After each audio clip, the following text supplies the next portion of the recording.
As leis do pensar, como pretensas leis da natureza que causam, em atuação isolada, o pensamento racional. Aqui também, desculpa, aqui é também o lugar para tomar posição sobre uma concepção difundida das leis lógicas, que define o pensar correto pela sua adequação a certas leis do pensar, como quer que sejam formuladas, mas tende, simultaneamente, a interpretar esta adequação psicologisticamente, como se segue.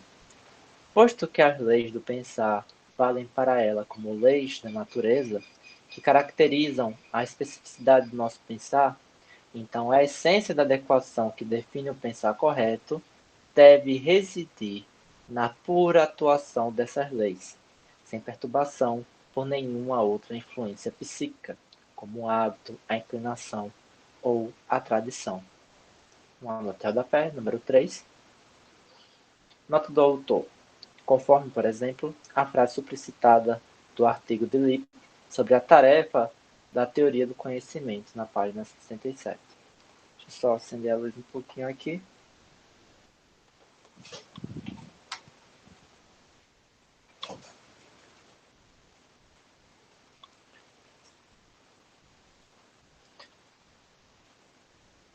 Entre as consequências funestas dessa doutrina, refira-se aqui apenas uma. As leis do pensar, como leis causais segundo as quais se origina o conhecimento no contexto mental, só poderiam ser dados sobre a forma de probabilidade.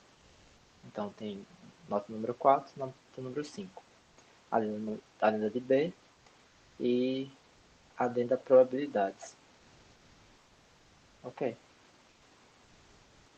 Por conseguinte, nenhuma afirmação poderia ser julgada com certeza como uma afirmação correta, porque as probabilidades, como medida fundamental de toda a correção, imprimem forçosamente em todo o conhecimento o signo da mera probabilidade.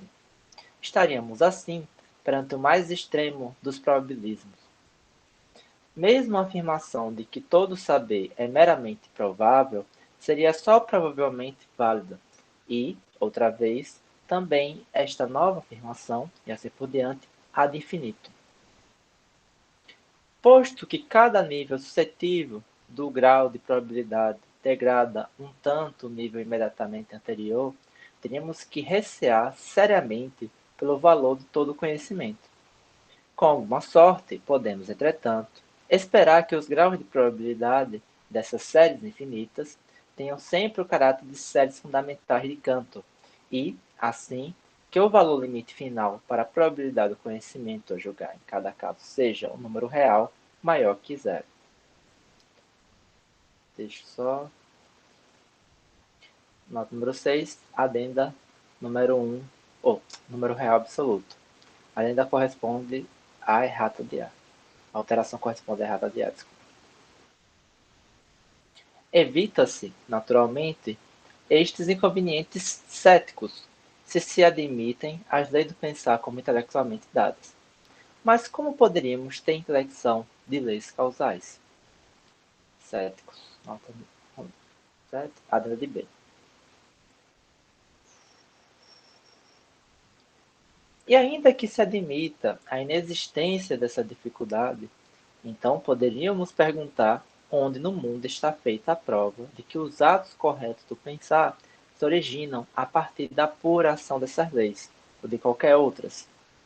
Onde estão as análises descritivas e genéticas que nos autorizam a explicar os fenômenos do pensar a partir de duas classes de lei da natureza, uma das quais determina exclusivamente o concurso de causações tais que provocam o pensamento lógico, ao passo que na determinação do pensar alógico participariam também as outras. A aferição do pensamento pelas leis lógicas significa o mesmo que a demonstração da sua origem causal segundo precisamente estas mesmas leis enquanto leis naturais? Parece que algumas confusões naturais prepararam aqui o terreno para os erros psicologistas. Em primeiro lugar, confunde-se as leis lógicas com os juízos no sentido de ato de juízo, no qual elas podem ser reconhecidas, ou seja, confundem-se as leis como conteúdo do juízo com os próprios juízos. Tem uma nota da pé, 9. Antes era.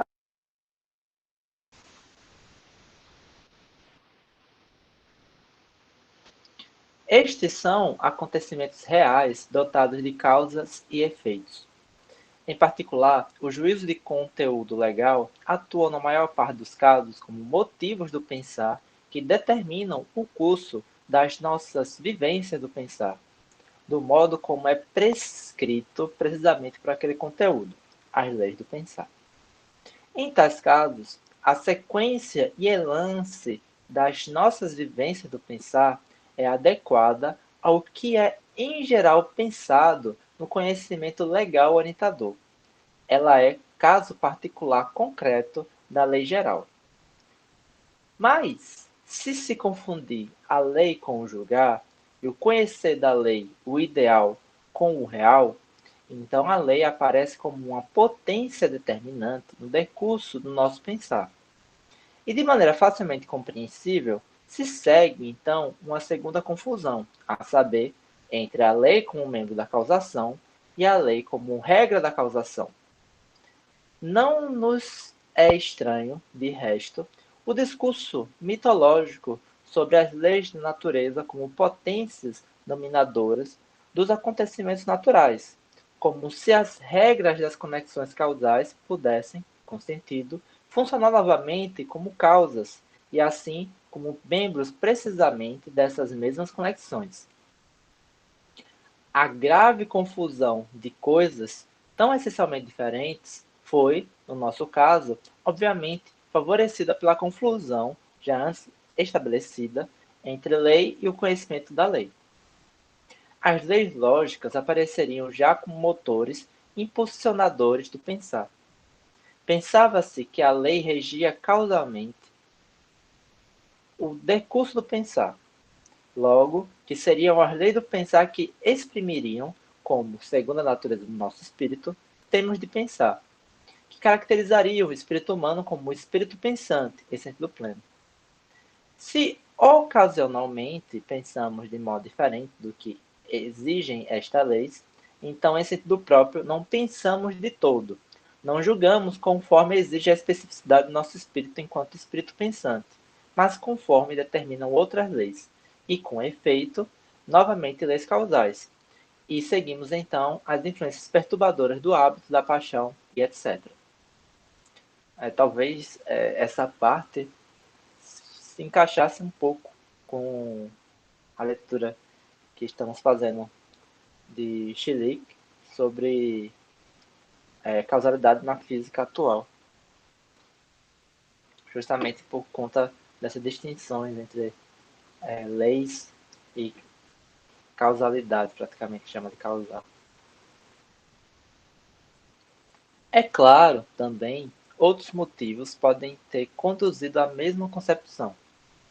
O fato de a experiência de que as pessoas normalmente dotadas de uma certa esfera, por exemplo, pesquisadores científicos nos seus domínios de conhecimento, costumam julgar de maneira logicamente correta, parece favorecer a explicação natural de que as leis lógicas, pelas quais é aferida a correção do pensar, determinam simultaneamente a maneira de leis causais o curso de cada pensar, enquanto os desvios isolados da norma seriam facilmente debitados na conta daquelas influências perturbadoras de outras fontes psicológicas. Sobre isso, basta apresentar a consideração seguinte. Imaginemos um homem ideal, no qual todo pensar acontece de modo tal como exigem as leis lógicas. É claro que o fato de que assim acontece só pode ter o seu fundamento explicativo em certas leis psicológicas que, a partir de certas colocações primeiras, regulam de maneira determinada o processo das vivências psíquicas desse ser. Ora, eu pergunto, de acordo com os pressupostos admitidos, Seriam estas leis causais idênticas àquelas leis lógicas? A resposta tem manifestadamente de ser negativa. As leis causais, segundo as quais o pensar teria de decorrer de modo como poderia ser justificado segundo as normas e ideias da lógica, e estas mesmas normas não são de todos a mesma coisa, dizer que um ser é constituído de tal modo que em nenhuma sequência unificada de pensamentos pode proferir juízos contraditórios, ou que não pode levar a cabo silogismos que violassem os modos silogísticos, não significa, de modo nenhum, que o princípio da não contradição, o mordus bárbara e etc., sejam leis da natureza que pudessem explicar uma tal constituição. O exemplo das máquinas de calcular torna a diferença inteiramente clara. A ordenação e o relance dos algoritmos resultantes são regulados segundo as leis da natureza, tal como exigem os princípios matemáticos para as suas significações. No entanto, para explicar fisicamente o funcionamento da máquina, ninguém apelará para as leis da aritmética, em lugar das leis mecânicas. Ela não é certamente uma máquina pensante. Não se compreende a si mesma nem ao significado das suas realizações. Mas não poderia a nossa máquina pensante ficcionada funcionar de maneira semelhante. Só que o curso real de um pensamento seria sempre forçosamente reconhecido como correto pela intelecção da regularidade lógica ocorrendo num outro pensamento? Quer este outro pensamento pertencente aos resultados da mesma máquina, quer pertencente aos de outras máquinas de pensar, ainda assim, a valorização ideal e a explicação causal permaneceriam heterogêneas. Não se deve esquecer as colocações primeiras, indispensáveis para a explicação causal, mas sem significado para a valorização ideal. Os lógicos psicologistas ignoram as diferenças fundamentais e essenciais, definitivamente inultrapassáveis, entre lei ideal e lei real, entre regulação normativa e regulação causal, entre necessidade lógica e necessidade real, entre fundamento lógico e o fundamento real. Nenhuma gradação pensável pode introduzir mediações entre o ideal e o real. É indicativo do baixo nível das intelecções puramente lógicas do nosso tempo que um pesquisador da categoria de Swigvart acredite poder admitir, precisamente em relação à ficção acima considerada, de um ser intelectual ideal, que, para um tal ser, a necessidade lógica seria simultaneamente uma necessidade real que produz pensar efetivo, ou que utiliza o conceito de compulsão do pensar para o esclarecimento do conceito de fundamento lógico. Tem duas notas, primeiro em 10, que antes era puramente lógicas com hífen, e agora o fundamento lógico aparece aqui como uma citação da lógica de Sigvart, na página 259. E em A era citado na página 252 e 253. E novamente, que Wundt encontre no princípio da razão suficiente a lei fundamental da interdependência dos nossos atos de pensar, etc. É de esperar que as investigações seguintes conduzam mesmo o leitor mais prevenido à certeza integral de que a este respeito se tratam, efetivamente, de erros lógicos fundamentais. Parágrafo 23. Uma terceira consequência do psicologismo e sua refutação.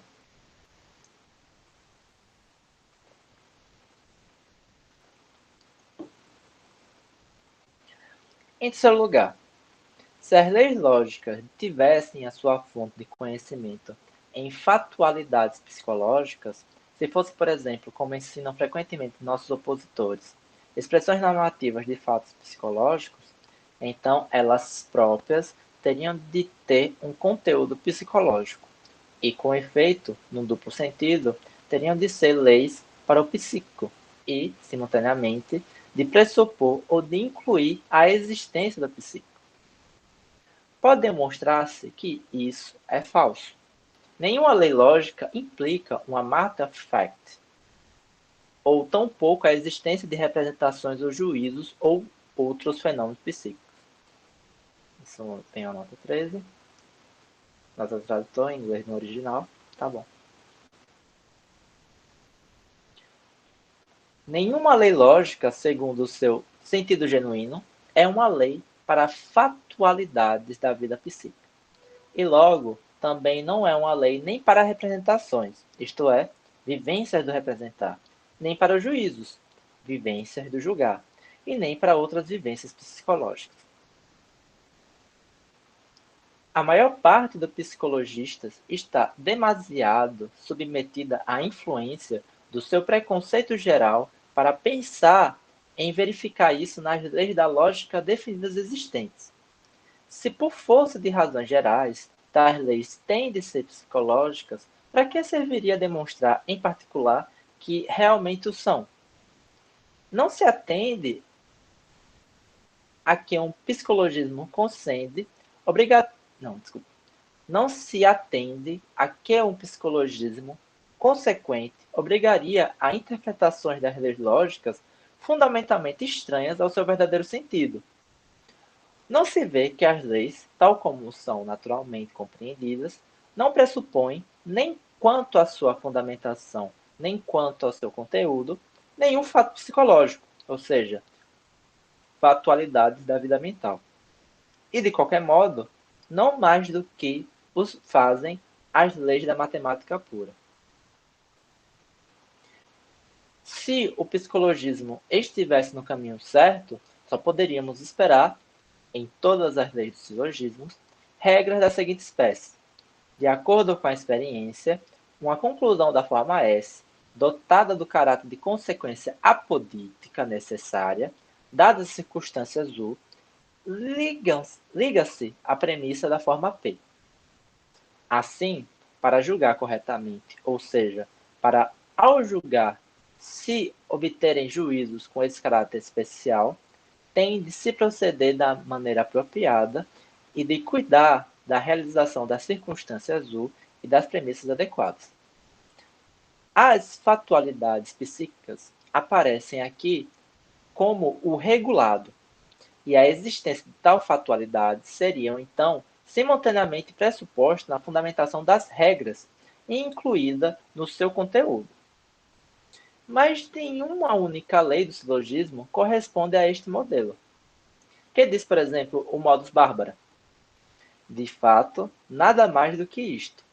É, em geral, válido para qualquer termos de classe A, B, C, que se todos os A são B e todos os B são C, então todos os A são C. Do mesmo modo, diz os modus ponens, expresso por extenso, é uma lei válida para quaisquer proposições A e B, que, se A é válida, e, além disso, é válido que, se A, então B é válida, então B é válida. Tais leis, e todas as semelhantes, são tão pouco empíricas quanto psicológicas. É certo que foram estabelecidas na lógica tradicional com o fito de normalizar as atividades do juízo, mas nelas é também afirmada a existência de um único juízo real ou de qualquer outro fenômeno psíquico. Se alguém é desta opinião, então exigimos uma demonstração. Aquilo que é afirmado juntamente com uma proposição tem também de se deixar derivar a partir dela para alguma forma de inferência válida. Mas de onde estão as formas de inferência que autorizam a derivar um fato a partir de uma pura lei? Não se deverá objetar que o discurso sobre leis lógicas não poderiam ter, em parte alguma, aparecido se nunca tivéssemos tido representações e juízo numa vivência efetiva, e a partir deles abstraídos conceitos lógicos fundamentais correspondentes. Ou que em tudo que compreender e afirmar da lei está implícita a existência de representações e juízos, os quais, por isso, novamente, desta se deixam derivar. Pois não seria preciso dizer que aqui a consequência não é retirada da lei, mas do compreender e do estabelecer da lei, que é a mesma consequência, se retiraria de qualquer afirmação arbitrária, e que as pressuposições ou constituintes psicológicos da afirmação de uma lei não podem ser confundidos com os momentos lógicos do seu conteúdo.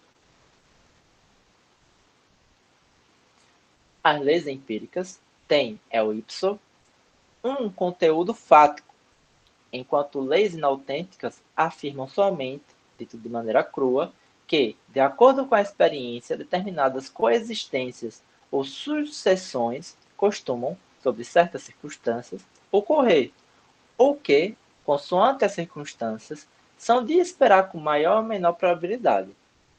Aí está dito que tais circunstâncias, tais coexistências ou sucessões efetivamente ocorrem. Contudo, mesmo as leis rigorosas das ciências empíricas não dispensam conteúdo fático. Não são meras leis sobre os fatos, mas implicam também a existência de fatos. Aqui é necessária, porém, uma maior exatidão. As leis exatas, na sua formulação normal, têm certamente o caráter de leis puras. Não inclui absolutamente nenhum conteúdo existencial, mas, se pensamos nas fundamentações a partir das quais elas criam a justificação científica, então é de imediato claro que estas fundamentações não podem ser justificadas como as puras leis da sua formulação normal. Não é a lei da gravitação, conforme a astronomia enuncia, que está verdadeiramente fundamentada, mas somente uma proposição da forma. Segundo a medida do nosso conhecimento atual, é uma probabilidade teoreticamente fundada de elevada dignidade que, para o domínio da experiência alcançável, com os meios auxiliares atuais, é válida a lei de Newton, ou alguma lei dentre a infinita multiplicidade de leis matematicamente pensáveis que pode definir da lei de Newton somente dentro do domínio dos inevitáveis erros de observação. Esta verdade está plenamente carregada de conteúdo fático, e não é por isso que todo de uma lei, no sentido autêntico da palavra. Repetindo, esta verdade está plenamente carregada de conteúdo fático, e não é por isso de todo uma lei no sentido autêntico da palavra. Inclui também, manifestamente, diversos conceitos de delimitação vaga. E assim, todas as leis das ciências exatas sobre fatos são, com efeito, leis genuínas, mas consideradas epistemologicamente. São somente ficções idealizadoras, embora ficções com fundamento em ré. Desempenham a tarefa de possibilitar as ciências teoréticas como o ideal mais bem adaptado à realidade e logo a de realizar o objetivo teorético supremo de toda a pesquisa científica de fatos, o ideal da teoria explicativa, a unidade a partir da regularidade, na medida em que isto é possível dentro dos limites inultrapassáveis do conhecimento humano. No lugar do conhecimento absoluto, que nos é vedado, elaboramos, em primeiro lugar, por meio do pensar intelectivo, a partir do domínio das particularidades e generalidades empíricas, as chamadas probabilidades apodíticas, nas quais está contido todo o saber alcançável a propósito da realidade.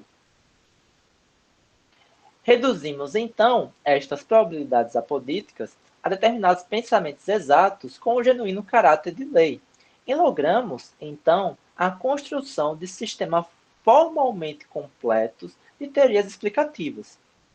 Estes sistemas, contudo, como por exemplo a mecânica, a acústica, a óptica ou a astronomia teoréticas, etc., só podem valer objetivamente como possibilidades ideais com fundamento em ré, as quais não incluem infinitas outras possibilidades.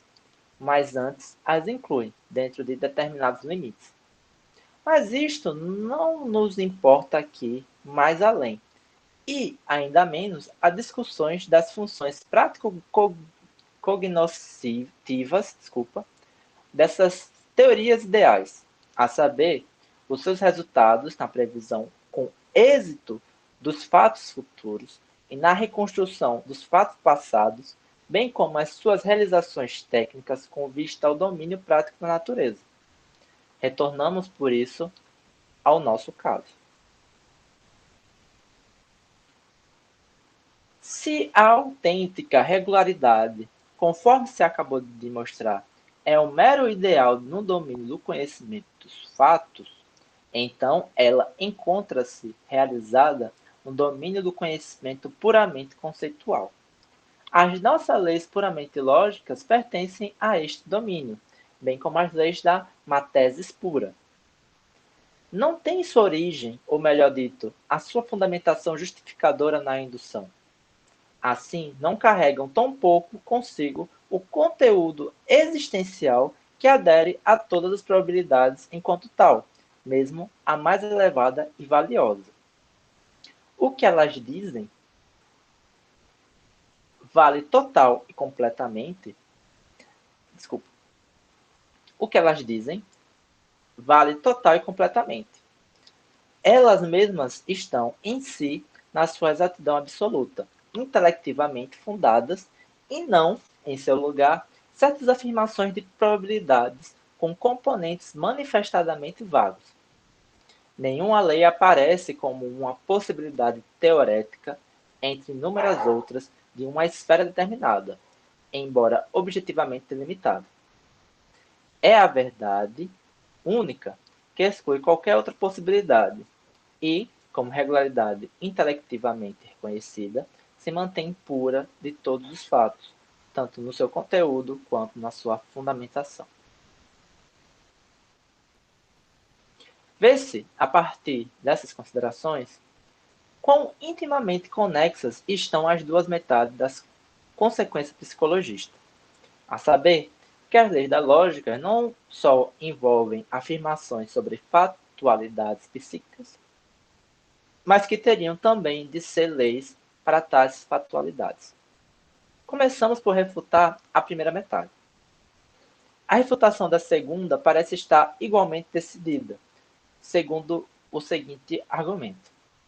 Assim como toda lei que deriva da experiência e da indução a partir de fatos particulares é uma lei para fatos, assim é também, inversamente, toda lei para fatos uma lei retirada a partir da experiência e da indução. E, em consequência, conforme se demonstrou acima, dela são inseparáveis afirmações de conteúdo existencial. É óbvio que não poderíamos compreender aqui como leis para fatos também as afirmações gerais que transpõem para fatualidades proposições puramente conceituais, isto é, proposições que se expõem com fundamento em puros conceitos como relações universalmente válidas.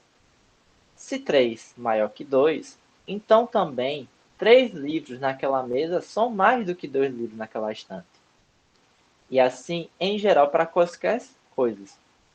A pura proposição sobre números nada diz, porém, sobre as coisas, mas sobre o número na sua generalidade pura, o número 3 é maior que o número 2. E a proposição sobre números não pode encontrar aplicação somente em objetos individuais, mas também em objetos universais, por exemplo, em espécie de cor ou sons, em tipo de construções geométricas e noutras universalidades intemporais semelhantes. Falta em A é etc., que é, respectivamente, isso aqui falta em A, e aqui é etc. Se tudo isso for concedido, então fica naturalmente excluído que as leis lógicas tomadas na sua pureza, isso é um adendo, que antes era essencialmente, sejam leis de atividades ou de produtos psíquicos. E aí tem um parágrafo 24. E tem como nome continuação.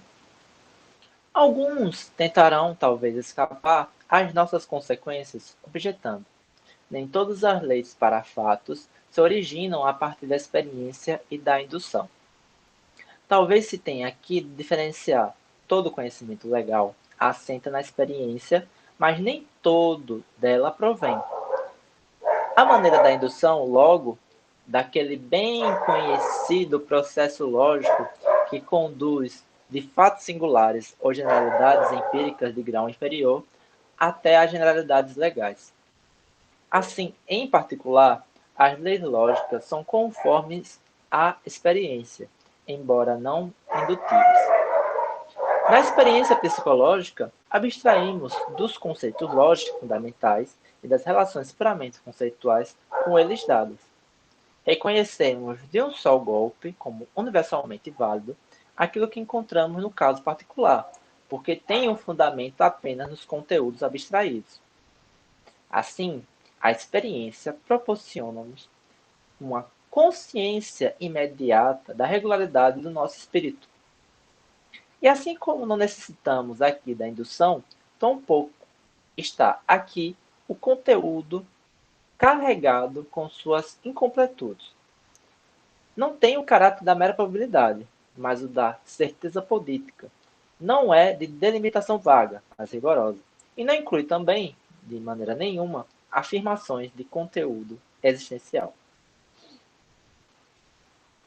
No entanto, aquilo que assim se objeta não nos pode satisfazer.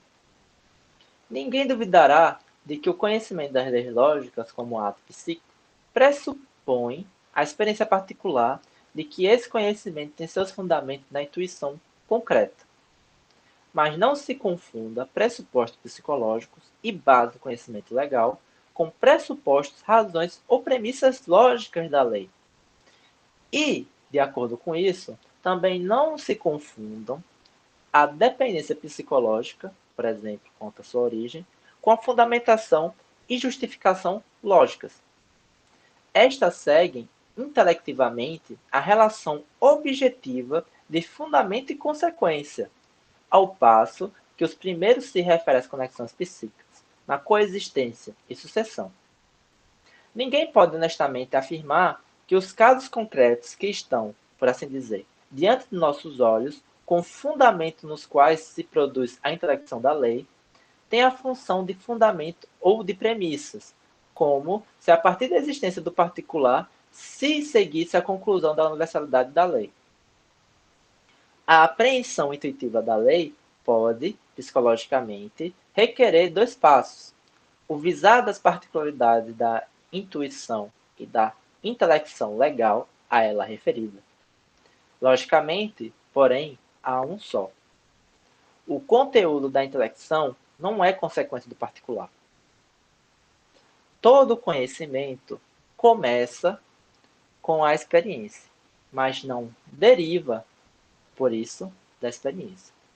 O que afirmamos é que qualquer lei para os fatos deriva da experiência. E aí reside, precisamente, que só pode ser fundamentada por meio de indução, a partir de experiências particulares. Se há leis conhecidas intelectivamente, então não podem ser imediatamente leis para fatos.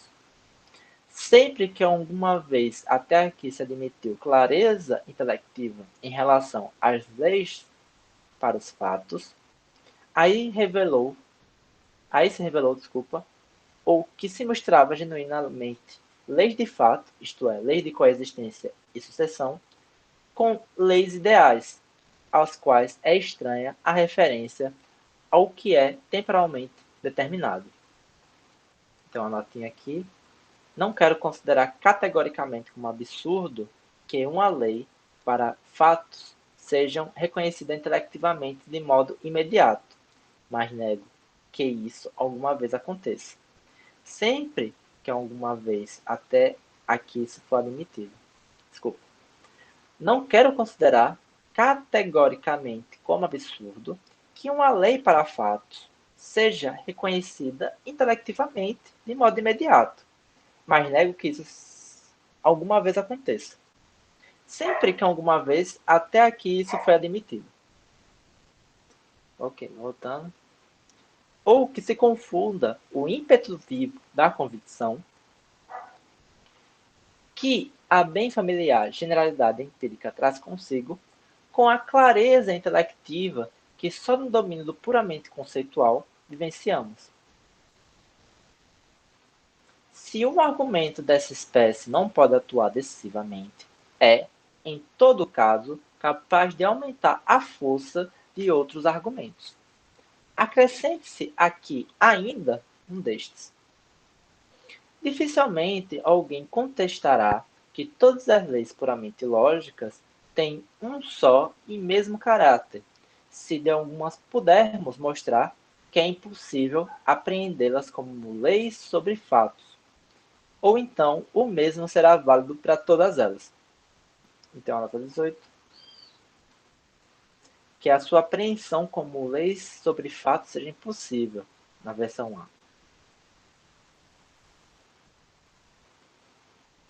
Ora, encontramos entre as leis também aquelas que se referem a verdades em geral, nas quais, por isso, as verdades são objetos regulados. Por exemplo, para toda verdade A, é válido que o seu oposto contraditório não é uma verdade. Para qualquer par de verdades A, B, é válido que também os seus enlaces conjuntivos e disjuntivos são verdade. Nota 19. Entendo como o sentido das proposições A e B, que vale ambas, e A ou B, que vale uma das duas, onde não está implicado que só uma vale.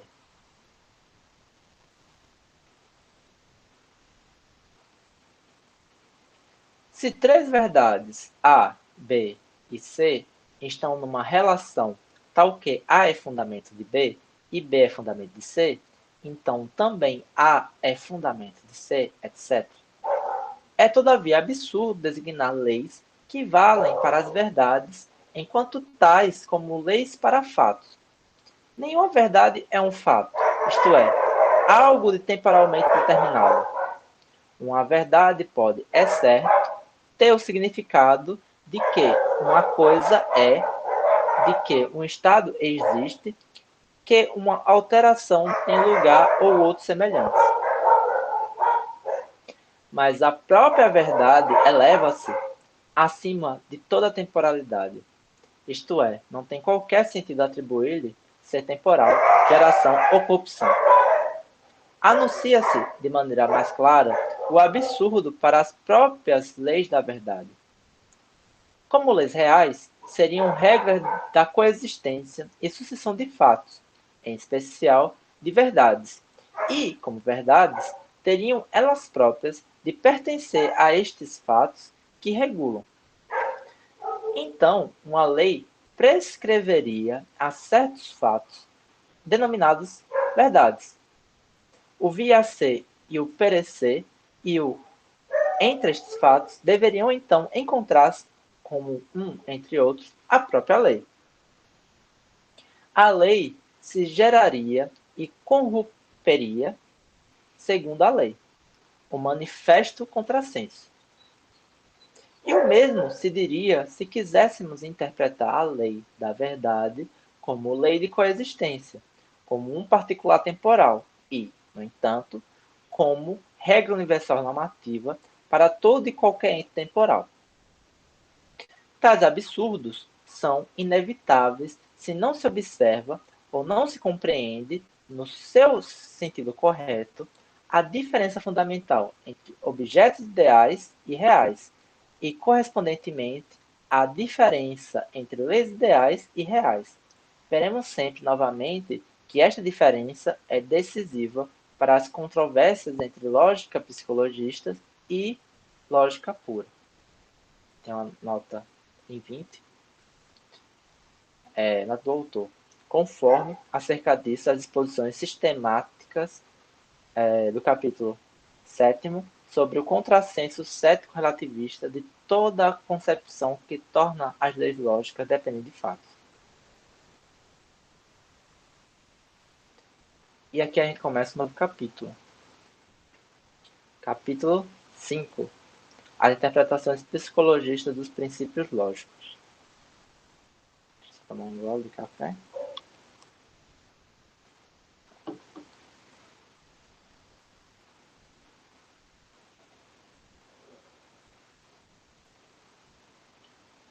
Vamos lá, então.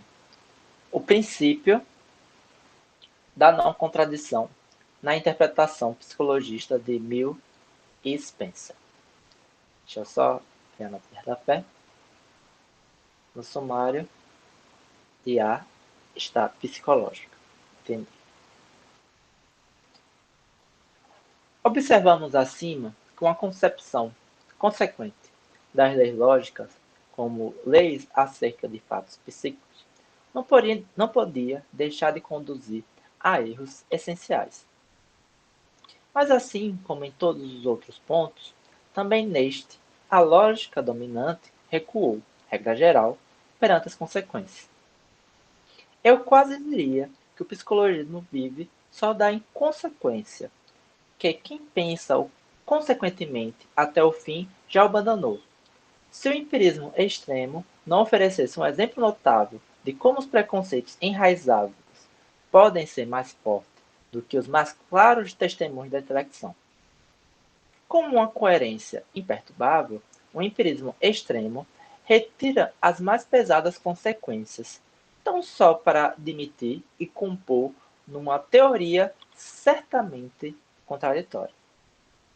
Aquilo que fizemos valer contra a posição lógica discutida, que as verdades lógicas, em vez de leis de espécie puramente conceitual, justificadas a priori e absolutamente exatas, seriam antes leis fundadas pela experiência e pela dedução, probabilidades mais ou menos imprecisas a propósito de certas fatalidades da vida mental humana, isto, se exceptuarmos, porventura, o acento posto na imprecisão, é precisamente a doutrina explícita do empirismo.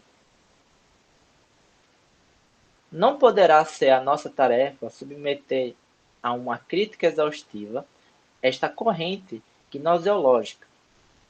Tem para nós, porém, um especial interesse as interpretações psicológicas das leis lógicas que surgiram nessa escola e que difundiram uma ilusão ofuscante também para além das suas fronteiras. Então, no rodapé do autor, no anexo a este e ao próximo parágrafo, página 94 e seguintes, é oferecida uma discussão geral das faltas de princípios capitais do empirismo, conduzida até onde dela podemos esperar um auxílio para as nossas intenções idealistas na lógica. Sabe-se que John Stuart Mill ensina que o principium contradictionis é uma das nossas primeiras e mais imediatas generalizações da experiência. Este princípio encontra nos seus fundamentos originais em que a crença e a ausência de crença são dois estados de espírito, que mutuamente se excluem. Reconhecemos isto, continua ele, literalmente, a partir das mais simples observações do nosso próprio espírito. E se dirigirmos nossa observação para fora, encontramos também aí que a luz e as trevas, o som e o silêncio, igualdade e desigualdade, preceder e seguir-se, sequência e simultaneidade, em suma, todo fenômeno positivo e sua negação, são fenômenos negativamente diferentes, numa oposição extrema, e que um está sempre ausente, onde o outro está presente. Considera o axioma em questão, diz, como a generalização de todos estes fatos.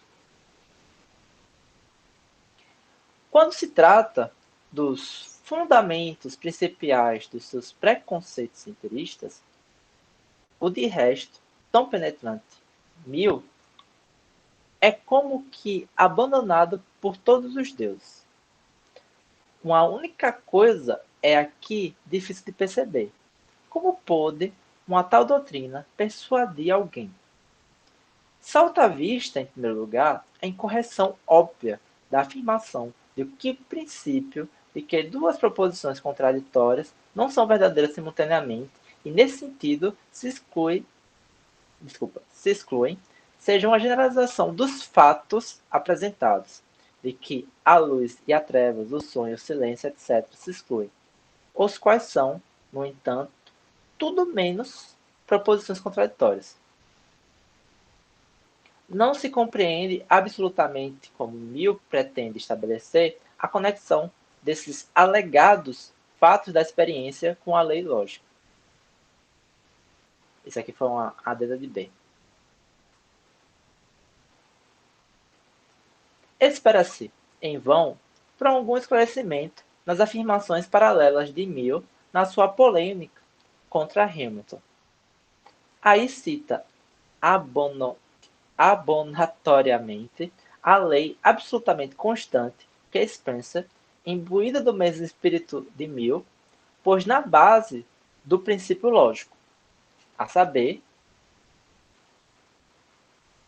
que a aparição de qualquer modo positivo de consciência não pode ocorrer sem excluir o modo negativo correlativo, e que o modo negativo não pode ocorrer sem excluir o modo positivo correspondente, conforme o Stuart Mill em sua examinação. É certamente um lapso que Spencer, em vez do princípio da não contradição, refere-se ao princípio do terceiro excluído. Mas quem não vê que esta frase expõe uma pura tautologia, que a exclusão recíproca pertence à definição dos termos correlativos, fenômeno positivo e fenômeno negativo? O princípio da não contradição é, porém, tudo menos uma tautologia. Não reside na definição das proposições contraditórias que elas se excluem, e que o fazem por força do princípio citado, e por conseguinte, da oposta também não é válida. Desculpa, vou repetir. O princípio da não contradição é, porém, tudo menos uma tautologia. Não reside na definição das proposições contraditórias que elas se excluem, e que elas não o fazem por força do princípio citado, e por conseguinte, a oposta também não é válida. Nem todo par de proposições que se excluem é um par de contraditórios. Prova suficiente que o nosso princípio não pode ser confundido com aquela tautologia.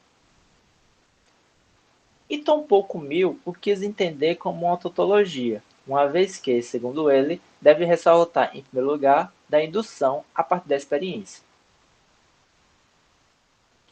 Em todo caso, melhor do que as referências tão pouco compreensíveis a incoexistências da experiência exterior, outras afirmações de Mill poderiam servir para esclarecer o sentido empírico do princípio, principalmente aquelas que discutem a questão sobre se os três princípios lógicos fundamentais podem valer como necessidades inerentes do pensar, como uma parte original da nossa constituição mental, como leis dos nossos pensamentos, dada pela estrutura inata da mente. Ou se são leis do pensar somente porque percebemos-las como universalmente válidas para os fenômenos observados. Coisa que Mill, de resto, não chega a decidir positivamente. Lemos em relação a estas leis, podem ou não ser suscetíveis de alteração pela experiência, mas as condições de nossa existência veda-nos a experiência que seriam requeridas para as alterar. Por conseguinte, qualquer afirmação que entre em conflito com alguma dessas leis, por exemplo, qualquer proposição que afirme uma contradição, ainda que acerca de um objeto inteiramente separado da esfera da nossa existência, é para nós sem crédito. Na atual constituição da natureza, a crença em tal proposição é, como fato mental, impossível. Conforme também, de novo, uma examinação do Stuart Mill. E também tem outra citação, é uma generalização de um ato mental de ocorrência contínua que não pode ser dispensado no raciocínio. Concluímos daí que a inconsistência expressa no princípio de não contradição, a saber, a inverdade conjuntiva de proposições contraditórias, é entendida por Mill como uma incompatibilidade das proposições do nosso belief. Outras palavras, a inverdade, por outras palavras, a inverdade conjunta das proposições é substituída à incompatibilidade real dos atos de juízo correspondentes. Isto se harmoniza também com a afirmação, repetida por Mill, de que os atos de crença não são os únicos objetos que se podem, em sentido próprio, designar como verdadeiros ou falsos. Dois atos de crenças contraditoriamente opostos não podem coexistir. Assim, se deveria compreender o princípio. E aí o próximo parágrafo vai ser o parágrafo 26. Na interpretação psicológica do princípio de Mill, não resulta nenhuma lei, mas uma proposição de experiência inteiramente precisa e cientificamente não comprovada. Bom, acho que dá para encerrar por aqui. Então, até a próxima leitura.